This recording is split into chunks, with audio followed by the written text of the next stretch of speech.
सच में कभी तो एक लम्हा नहीं गुजरता और कभी कभी पूरा का पूरा दिन ऐसे तेजी से गुजर जाता है कि आप सोच भी नहीं पाते हो कि आज हमने क्या क्या किया है।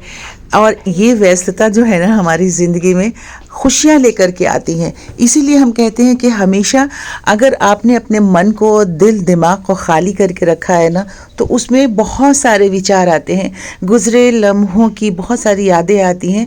और अक्सर ये होता है कि हम सब की नियति है, नेचर है, स्वभाव है कि हम जब भी सोचने बैठते हैं या कुछ सोच रहे होते हैं ना, तो जो गुजरे हुए पलों में कुछ बुरी यादें होती है ना, हम उसे ही खींच करके ले आते हैं वर्तमान में और उसी के बीच में घुलते मिलते रहते हैं। पर ये जो खुशियों के लम्हे होते हैं ना, ऐसे ऐसे चंद लम्हों में ही गुजर जाते हैं, पता ही नहीं चलता है। मामी हूँ तो मामी का सारा जो कर्तव्य था उसका निर्वाह करना था मुझे। और आज था कुड़ी दा चूड़ा और हल्दी।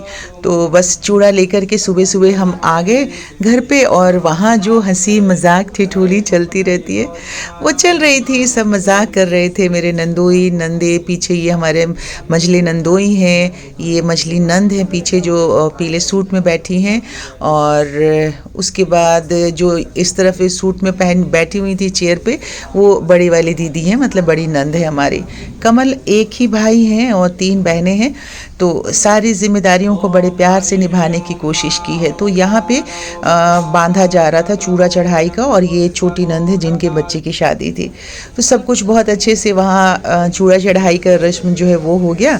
फिर बाहर टेंट लगाया हुआ था घर के बाहर ही, जहाँ पे हल्दी होनी थी। तो हम सब वहाँ से निकल के यहाँ आ गए और यहीं पे ब्रेकफास्ट वगैरह का अरेंजमेंट था। ये आकाश है बेटा मेरा और ये नंदोई हैं, वो निशांत है पीछे। मतलब जो फैमिली गैदरिंग होती है उसी तरह से हल्दी का रस्म हो गया। बच्ची बहुत खुश थी। कहते हैं मनपसंद और मनचाहा जीवन साथी मिले ना, तो वाकई और मनचाहा मनपसंद जीवन साथी से ज़्यादा अच्छा होता है कि एक मन वाला जीवन साथी हो जो आपको समझने लायक हो, आपको इतना समझता हो कि वो आपके चेहरे पे थोड़ी सी भी सिकन देखते ही वो उसे समझ में आ जाए कि किसी तकलीफ़ से गुज़र रहा है मेरा जीवन साथी। तो बस उसके बाद हम हल्दी वगैरह करके घर आ गए। तो यहाँ नवेली यहीं आ गई थी। ये फर्स्ट फंक्शन अटेंड किया था मेकअप के बाद, इतनी खूबसूरत लग रही थी, देखिए आप सब। और उसके बाद हम वहाँ पहुँच गए बारात में, और आज इतना साया था, इतनी भीड़ थी सड़क पे, 3 घंटा लग गया हमें 10-11 किलोमीटर के रास्ते को तय करते हुए। खैर यहाँ हम पहुँच गए थे, शादी दूल्हा जी आ गए थे, बारात लग चुकी थी और उसके बाद शादी संपन्न हुई। पर इसके बाद मैं वीडियो बना नहीं पाई क्योंकि बाकी सारी जिम्मेदारियों में मैं चली गई थी और उसके साथ खुश थी। नेक्स्ट डे अब आकाश के भी प्रियंका के भी जाने की तैयारी थी। तो ये कोस्टर्स जो तैयार करके रखे थे मैंने, इसमें जो धागे निकले हुए थे इसे मैंने फिनिश अप नहीं किया था, तो मैंने कहा जल्दी जल्दी इसे फिनिश कर देती हूँ, इसको सारे धागे हटा के कट कुट कर देती हूँ। तो ये तैयार करके इसकी पैकिंग करके मुझे देना था साथ में ले जाने के लिए।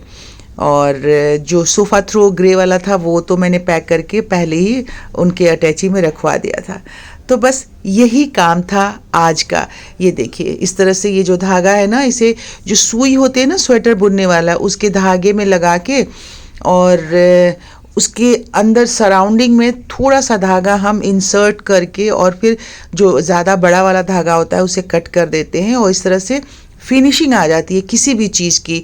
आप स्वेटर बनाएं, कार्डिगन बनाएं या फिर इस तरह के छोटे छोटे कोस्टर्स भी, देखिए इस तरह से धागा करके अंदर डाल के और इसे मैंने तैयार करके बच्चों को दे दिया था।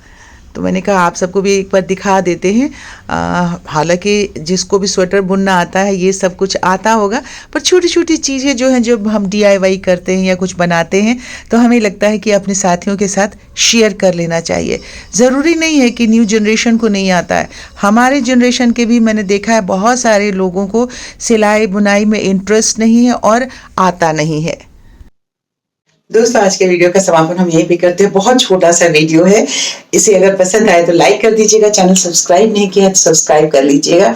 आपसे मिलते हैं, एक डेली रूटीन बिल्कुल ही सेट होने वाला है। शादी पूरी खत्म हो गई, मतलब विदाई हो गई लड़की की। और आप मेरे चेहरे से अंदाजा लगा सकते हैं कि 3 रात हो गए हैं सोए हुए, और मैं इकलौती माँ ही हूँ, तो इसकी वजह से सारे सिस्टम में और सारे फंक्शन में। और दूसरा ये कि जिस नंद की बेटी की शादी थी, उस नंद का कन्यादान भी मैंने ही किया था मेरी शादी के बाद। हालांकि वो बड़ी है मुझसे, पर मेरी शादी के बाद उनकी शादी हुई थी, तो मैंने ही कन्यादान किया था। तो बहुत सारी रिस्पॉन्सिबिलिटीज थी जो पूरी हो गई है अच्छे से, हंसी खुशी। बच्चे सब हैं, एंजॉय कर रहे हैं। और आज नवेली का बर्थडे है, तो नवेली के घर भी जाना है, तो मतलब 9 दिसंबर को। तो अब उसके घर जाएंगे शाम को, और आज के इस वीडियो का समापन हम यहीं पे करते हैं। Bye bye. आप सब अपनी सेहत का बहुत सारा ख्याल रखिएगा। कल मिलते हैं।